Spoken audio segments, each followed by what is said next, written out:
My husband died at home on July 19th.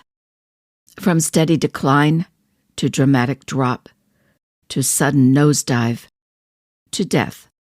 That was the pattern. I was prepared for some steps. Others blindsided me.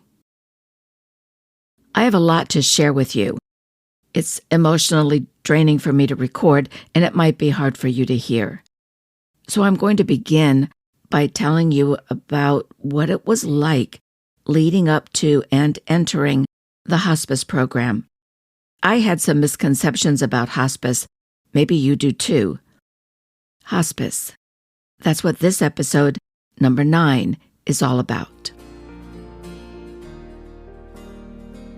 You're listening to My Spouse Has Dementia, a podcast that uses personal stories, occasional interviews, and simple rituals to support dementia caregiving spouses. My goal is to help us survive, because about 40% of us die first. I'm Zita Christian, writer, life cycle celebrant, widow. My husband had Alzheimer's. He died 3 weeks ago. In episode 8, I shared details of the 11 falls my husband experienced in May and the first week of June. All of the falls were painful. One could have easily been fatal. Some required help from the EMTs and the emergency room of my local hospital. There were more falls after that, so many I stopped counting.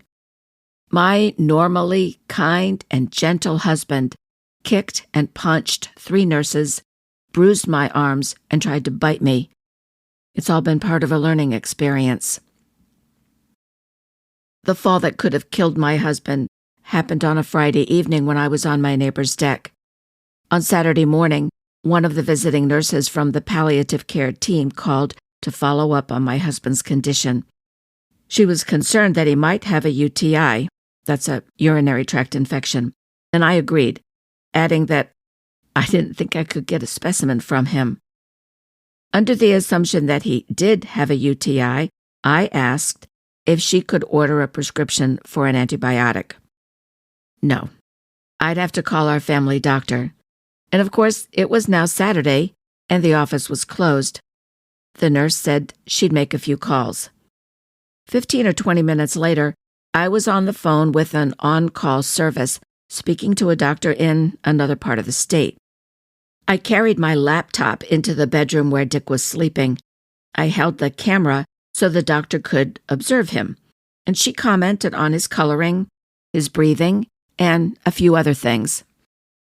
She saw no indication of sepsis, and still, because of the unwitnessed fall the night before and the other falls in the weeks prior, he could indeed have a UTI.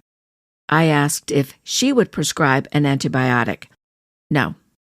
In this condition, if he did have a UTI, it could go to sepsis quickly. An antibiotic in pill form wouldn't act fast enough. He needed the antibiotic delivered in an IV, and the only way that could happen was for him to go to the ER. While we talked, she used another phone and called for an ambulance. Dick was still asleep when the EMTs came upstairs. They had to wake him up and then get him downstairs, and that was an ordeal all its own. The EMTs, they wound up strapping Dick into a chair and carrying him down. The ambulance took him to the ER. I followed about 20 minutes later. This time, I was not admitted right away, as I had been on the previous trip. Instead, I was told to check back at the desk in 15 minutes. I did, and again I was told to wait, that a nurse would come and get me. It was another 20, maybe 30 minutes before the nurse came, and I was ushered into the ER, into the room where Dick was lying on a bed, a needle inserted into his right arm to collect blood. I moved to his left side, and that's when I saw the narrow tube running down from under the blanket into a plastic pouch. The nurse explained the tube was to collect urine so they could check for a UTI. I looked at the nurse and asked, "You inserted a catheter?" "Just a surface one," she answered. I didn't realize there were different kinds of catheters. I couldn't read the look on her face, but it was not reassuring. Anyway, 4 hours later, the blood work showed his kidney function was normal, but there wasn't a drop of urine in the bag. Right about then, 2 nurses came in. One stood on Dick's right side, the other on his left. As one started to remove the needle, the other lifted the blanket to remove the catheter, and Dick lashed out in all directions. I was standing at the foot of the bed. I dropped my purse so I could hold his feet down. One of the nurses warned me that he could turn violent. I asked if that happened earlier when they inserted the catheter. Just then, one of the nurses discovered that Dick had disconnected the catheter from the tube. The nurse still had to remove some kind of tape and what looked like plastic wrap from his genitals. And all this while the other nurse was taking the needle out of his arm. In the 46 years that my husband and I have been together, 41 of them married, I've never heard him use the language that spewed out of him now. The nurse told me he'd been so combative when they inserted the surface catheter, they didn't dare try to insert a deep catheter. In that moment, all I could think was that the surface catheter hadn't worked. They hadn't collected any urine. I would have said something, but they were out of the room in a flash. And 30 minutes later or so, a nurse came back. She said we could go home now, and she gave me a prescription for an antibiotic. Dick could barely stand, so an aide helped me get him out to the car. We were less than a mile from home when he said he had to pee, and I flew the rest of the way home. Now, we're only about 2 miles from the hospital anyway, so that's not far. We pulled into the driveway. I have Mark and Angel on speed dial. We all live in the same building. They're just 2 doors down. I called them, and they came right over. Now, keep in mind, this was a Saturday evening. They were going out to dinner with friends and to an event. They were all dressed up. I asked them to help me get Dick into the house. They did. I asked if they would help me get him into the bathroom. They did. They held him up so he wouldn't fall while I helped him direct his stream. They continued to hold him up while I mopped up puddles that didn't make the target. In my wildest imagination, I never thought I'd be sharing such intimacies with my neighbors. Both of these men had lost their moms in recent years. They had a good idea of what Dick and I were going through. I know I've told you about my neighbor Carol. She lives right next door. When Mark and Angel's friends came to pick them up for dinner, Carol walked over to the friend's car and explained that Mark and Angel would be a few minutes late because they were doing a good deed. So just before Mark and Angel left for dinner, they asked if I wanted help getting Dick up the stairs to the bedroom. I said no, that we'd sleep downstairs. Dick could have the couch. I'd use the recliner. A few hours later, I realized the recliner isn't good for anything more than a quick nap, and the couch isn't big enough for 2, and it doesn't have a railing that would keep Dick from falling off. Morning couldn't come soon enough. But at about 11 o'clock that night, Mark called me. He and Angel had just gotten home. Did I need any help? Yes, I did. Please. So they came right over and they helped me get Dick up the stairs. By that point, Dick's legs were strong again, no hint of a wobble. That was Saturday night, June 11th. Sunday was relatively calm. Dick came down the stairs on his own. At 6 p.m., he went up the stairs on his own. We both slept. On Monday, June 13th, a palliative care nurse came over to check on Dick after the trip to the ER.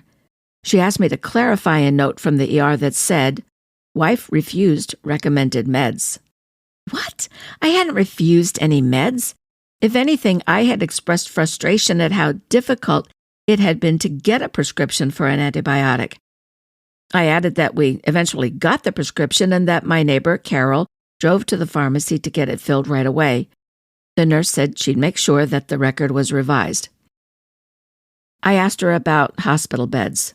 We didn't need one yet, but I knew the time was coming. The nurse said that since Dick wasn't in hospice yet, our insurance wouldn't cover a bed. Later that day, my neighbor Helen came over. I told her that I have a twin bed stored in the basement. She helped me form a plan for how I could set up the twin bed in the dining room, move some other furniture around, and set up my sewing in the living room. In the end, I felt better knowing that even if I couldn't get a hospital bed, I had a perfectly good bed my husband could use when the time came that he could no longer climb the stairs. The idea of hospice seemed far away. A week later, on June 20th, the palliative care nurse measured Dick's right arm and right calf and compared the totals from those taken 3 weeks ago. His arm had gone from 24.5 inches to 23. His calf had decreased from 34 inches to 31. The measurements were an indication of weight loss, not a good sign. The next day, June 21st, Dick fell against a heavy antique bench in the living room next to the stairs. The EMTs came and took him to the ER for the second time. He had x-rays and a CAT scan. His ribs weren't broken, but they were definitely bruised. The palliative care nurse came the next day and talked to me about the hospice program. Both the palliative care program and the hospice program strive to keep the patient comfortable. But there comes a point when the medical professionals agree that, in all likelihood, the patient has less than 6 months to live. At that point, the palliative care team steps aside, and the hospice care team steps in. Like the palliative team, the hospice team wants to keep the patient comfortable and out of the hospital, but the hospice team recognizes that as the patient goes on the journey toward death, the family will need some education and a lot of support. That support can come in the form of equipment, nurses, aides, and supplies.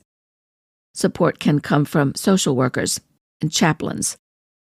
I could certainly see the value of having hospice involved in Dick's care. I just didn't think we were there yet. And even if I did, moving him into hospice wasn't really up to me, at least not yet. The palliative care nurse had to make a report to the physician on the hospice team. The physician had to talk with the neurologist who had been caring for Dick these last 6 years. Fortunately, Dick had just seen the neurologist a couple of weeks earlier, and I talked about that in episode 8. Turns out, they all agreed my husband was likely to die sometime in the next 6 months. Once they agreed, the decision to involve hospice in my husband's care was mine. And as I quickly learned, there are various forms of hospice care. Some are for-profit, some are non-profit. There are facilities built specifically for hospice care. Some hospitals have rooms set aside for hospice care. And then there are organizations, like the visiting nurses, who work with the family to provide hospice care in the patient's home. You need to check out what's available in your area. I'm going to suggest that you ask at your local senior center. They usually have a lot of resources to share. Medical insurance for hospice is a whole nother topic. I don't know the whole picture. I only know that in my husband's case, Medicare covered the hospice care provided in our home. It did not cover the services of the CNA, who came 2 mornings a week. That was a private hire I had arranged last December through a home health agency. Understand that bringing in hospice care didn't mean my husband would die in 6 months. It meant death in 6 months was likely. Sometimes a patient stays on hospice longer than 6 months. My understanding is that a patient can continue to stay on hospice as long as the patient's health continues to decline. But sometimes a patient's health improves.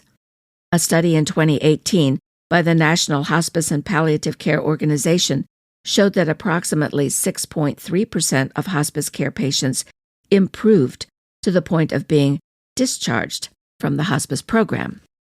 Of course, using that study as an example, 93.7% of patients in hospice care die in hospice care. That's not an alarming statistic. It's reassuring. It means the hospice professionals recognize the signs. And you want professionals who can recognize the signs because they can help you. Which brings me to a misconception about hospice. Contrary to what I've heard a few people suggest, hospice does not hasten death. Hospice is a business. They stay in business by caring for their patients, not by killing them. The nature of hospice leads them to employ a lot of competent, compassionate medical professionals. These professionals are not volunteers. Hospice is a business. And I want to say right up front, I don't know how all the various hospice programs work.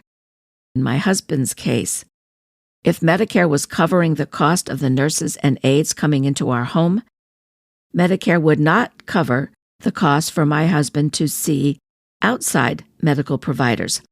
For instance, once Dick was officially enrolled in hospice, if I wanted him to see our family doctor, I would have to pay out of pocket.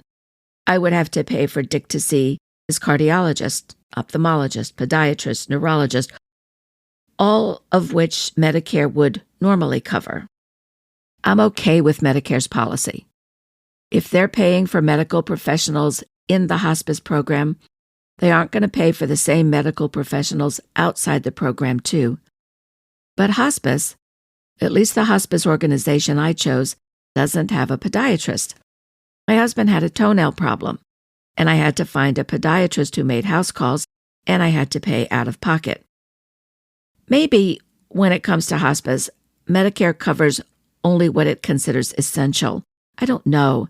I'm not complaining. What Medicare covered in the hospice program was far beyond what I expected. I just want you to know that you have to make a list of all the various medical care providers your loved one saw over the last year, and you have to ask questions. On June 22nd, Erin, the palliative care nurse, went over the hospice policies with me so that I could make an informed decision. I knew that if I placed Dick in hospice care, I would need to be diligent in helping him eat, shower, get dressed, use the bathroom. I knew that placing Dick in hospice also meant I could keep him at home with me. He could live out however many months he had in our home, where he could eat food he liked, watch the birds, take a nap in his recliner, snuggle with me on the couch, and on good days, walk with me around our condo circle. I also knew that if I chose not to place Dick in hospice, I wouldn't have the kind of medical team I'd need to keep him out of the hospital. It wasn't unrealistic at all for him to wind up in a nursing home. And then if we had another COVID shutdown, I might not be able to see him, ever. So I told Erin I wanted to place Dick in the hospice program. She and the other nurse who had been caring for him would make a report to the hospice doctor, who would, in turn, talk with Dick's neurologist. 4 days later, Sunday, June 29th, I cleared some space on my dining room table and sat there with a hospice nurse, Eileen. She went over the program with me again, and I signed the paperwork. She suggested I get a hospital bed as soon as possible. It would make things a lot safer for Dick. The bed could be here in a few days, and I could have it set up wherever I wanted. Medicare covered it. All I had to do was tell her to order it. I had my sewing machine in the dining room in front of the window overlooking the meadow. I've been sewing almost daily for at least 6 months. Shawls, scarves, drawstring, treasure bags, kitchen linens, things I could see to completion in a few hours. As Eileen sat there, the dining room table was piled with assorted linen and lace. I told Eileen I planned to put away most of the sewing and just move the machine and a few small projects into the living room, and that way I could place the hospital bed in the dining room. She looked at the placement of furniture and offered an alternative. It turns out Eileen is a quilter, and she has 5 sewing machines. She totally understands the therapeutic value of sewing. With compassion, she said, "It's only temporary." Then we went upstairs to examine Dick, check his vitals, and confirm that he was wearing that neon orange DNR/DNI bracelet. Do not resuscitate. Do not intubate. He barely flinched at her touch. That entire day, he got up twice to use the bathroom, and other than that, he slept all day. I told Eileen I'd let her know about the bed. Looking back, ordering the bed was the logical thing to do. I just wasn't ready. In our 41 years of marriage, Dick had gone hiking and I'd gone to writers' conferences, but other than those times, we had always slept next to each other. Like synchronized swimmers, we followed a dance, choreographed at first by, placing pillows and blankets, and then as the night went on by my hand on his shoulder or his arm around my waist. In those later years, when he'd have a nightmare and scream, I'd lay so that my heart was on top of his. It's okay, babe. Just let your heart follow my heart. I'd say it over and over again. It's okay, babe. Just let your heart follow my heart. Once I set up a hospital bed, there would be no going back. If ever I needed a ritual for our marriage, it was now. Before Eileen left that day, I asked her if I could be exaggerating, if my imagination could be interpreting what I see in a way that's more dramatic than reality. You see, I knew that Pamela, the CNA who comes to help me twice a week, she always wrote in her logbook that Dick was alert, could walk a little bit, had a good appetite. But she saw Dick only in the morning, not later in the day when, everything would go downhill. I write fiction. Was I doing that now? Eileen said I was not imagining or exaggerating. The weight loss, the excessive sleeping, the diminished appetite, the increased hallucinations, the delusions, the early signs of a swallowing problem, and the falls. They all paint the picture of end-of-life transition. 2 days later, a car pulled into the driveway, hand delivery of the Hospice Comfort Pack. Inside a cardboard box about, 6 inches square, maybe a little bigger, were medications for pain, agitation, nausea, constipation, breathing problems, and more. There wasn't a lot of any one thing, but there was enough of everything in case of an emergency.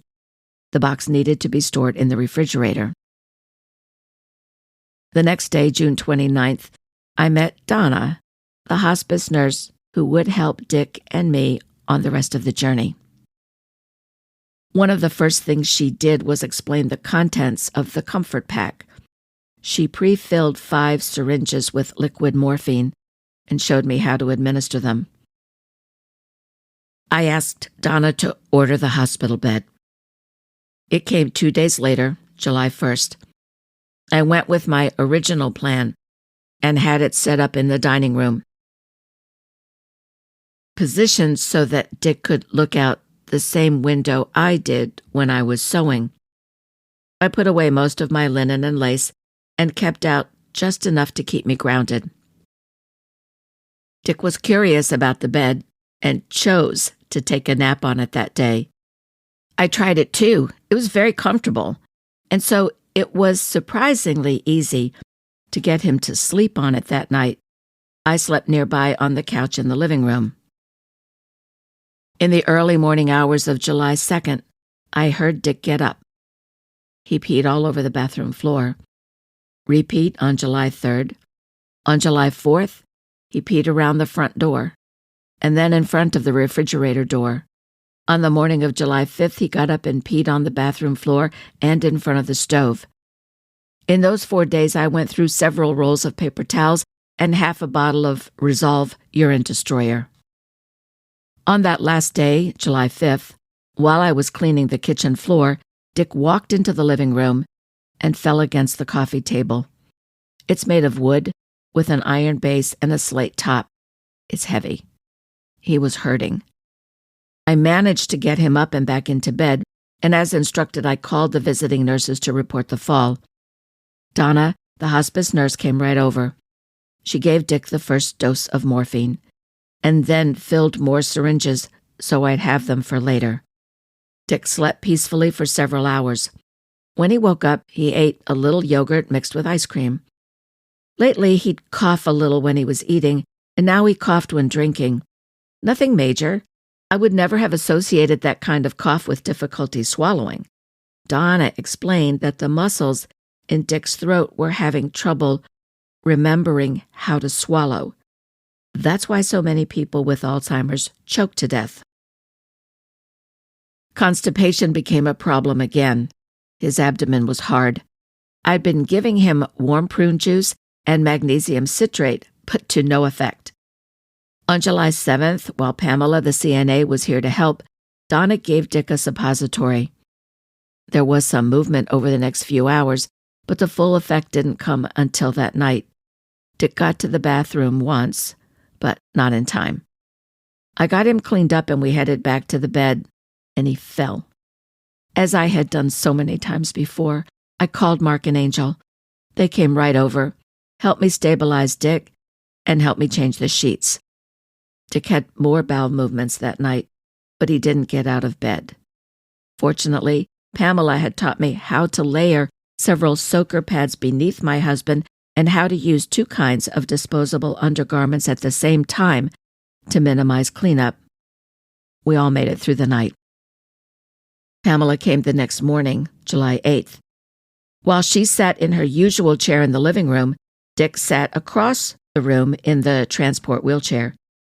He liked to rock, and it didn't matter that the wheelchair wasn't a rocking chair. He tipped it back and forth, the way you sometimes see cowboys in movies, rock a chair in a saloon. And suddenly, he tipped the chair all the way back. Now, you'd need an Olympic stopwatch to measure how fast Pamela moved across the room. She caught that wheelchair before it hit the ground. Over the next few days, Dick ate less and less. On July 11th, our 41st wedding anniversary, I fixed his favorite meal, hot dogs and beans. He took one bite. He just didn't want any more. He had scraped his wrist when he fell against the coffee table, and the wound had gotten worse, not better. Same for a scrape on his knee. His skin was breaking down. His agitation was going up. The hospice doctor increased his medication. That same day, July 11th, Dick climbed over the railing on the hospice bed and walked up the stairs. He wanted to use his bathroom. My neighbor Helen was here. She helped me get him and the bathroom cleaned up. He had spent so much effort getting up the stairs that he was now shaking all over. I called Angel. He and Helen managed to get Dick down the stairs. He nearly collapsed several times, and each time Angel talked to him calmly, encouraged him gently. At the bottom of the stairs, though, Dick did collapse, and Angel had to lower him to the floor. I grabbed a pillow and put it under his head. We waited a good 10 minutes, and then, somehow, the signals from Dick's brain to his legs came through. Angel helped him get up, and they walked to the bed. Dick fell again on July 12th, and again, Angel came and helped me get him up. On July 13th, a hospice aide, Louis, came to give Dick a sponge bath. Dick's agitation spiked that afternoon. He climbed out of bed, and that means over the railings, and he made it to the bathroom, and he fell again. This time I had to call the EMTs. They helped me get him back into bed. That same day, I made calls to all of Dick's medical care providers, our family doctor, our dentist, ophthalmologist, cardiologist. I canceled the annual appointments we had on the calendar, and I left messages that Dick was now in hospice and wouldn't be coming in to see them again. That task was a whole lot harder than I thought it would be. At 3:45 on the morning of July 14th, he got up. He fell, and he hit his head against the bed. It drew blood. I called Donna. She got in touch with the hospice doctor. Another adjustment in meds. On the morning of July 16th, I crushed Dick's meds and put them in his favorite lemon pudding. He coughed more than he ever had before, and there was more mucus than before. He was seriously becoming agitated. I had been instructed to call the hospice nurse whenever I noticed a change, so I called. She said it sounded like he was aspirating. From now on, he could have liquids only, including his meds. Fortunately, there was a liquid version of his meds in the hospice comfort pack. I filled a syringe as I had been instructed and squirted the liquid into the corner of my husband's mouth. He relaxed. On July 17th, Sunday, I officiated a baby blessing on a private lake in a nearby town. This was the couple's second child.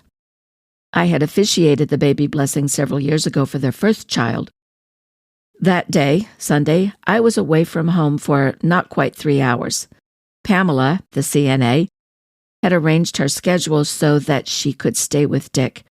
Now, they had a good relationship, and more importantly, she knew what to do in an emergency. So I felt okay leaving.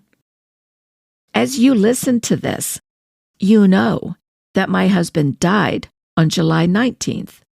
But on the 17th, he'd been in the hospice program only 3 weeks. I thought, surely we had a few more months together. Recording this episode with the benefit of hindsight, I can really see how fast things changed. He grew restless that Sunday night. Where he was usually cold, now he was kicking off the blanket, flinging one leg over the bed railing. He didn't have a fever.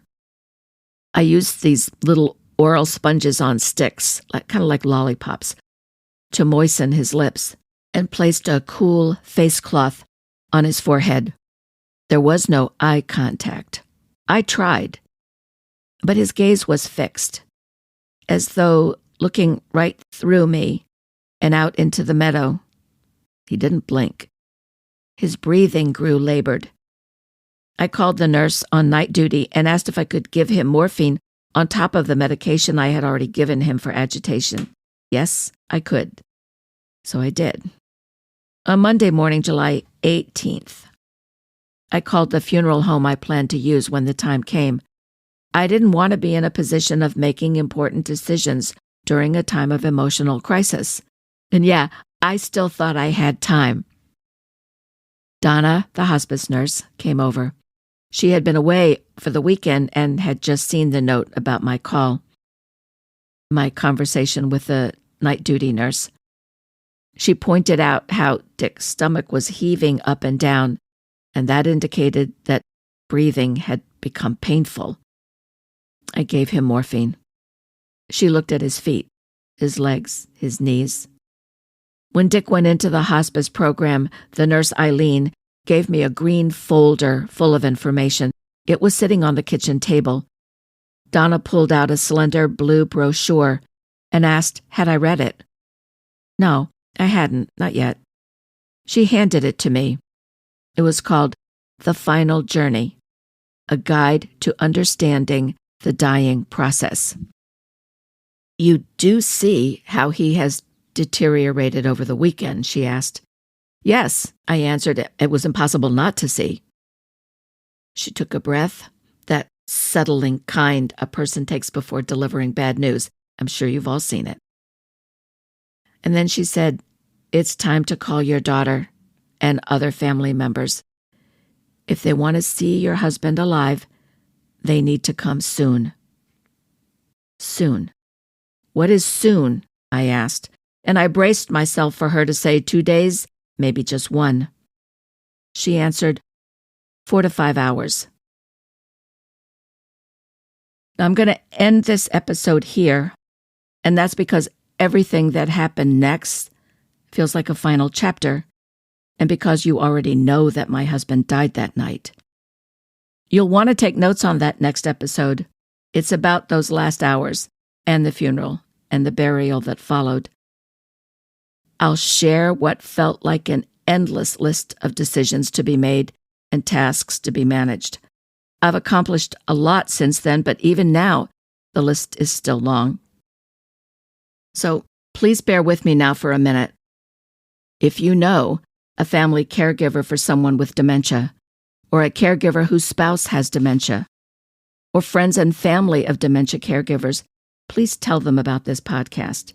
And if there's someone you wish knew what you're going through, and I'm pretty sure there is, ask them to listen to the podcast. It might help that person help you. My podcast is free, and you don't need a smartphone. Just go to the website, myspousehasdementia.com. You can listen right there. You'll see that little triangle play button. Now, before I end this episode, I want to say thank you to Robin, an educator in Florida. She has emailed me several times, sending emotional support and sharing a bit of the dementia journey she and her husband are on. She's where I was several years ago. Hearing from Robin and other listeners like her is motivating. You see, this was never a podcast I planned to create. It's a podcast I feel called to create, and I still do. Even though my husband has died, I still have a lot to share with you. If you want to tell me about the dementia journey you're on, just send an email. The address is Zita, that's Z as in zebra, Zita, at myspousehasdementia.com. And rest assured, no one sees my email but me. Finally, when I say take good care of yourself, I mean drink a lot of water, walk, even if it's just around your home and up and down the stairs. Do what you can to get a good night's sleep.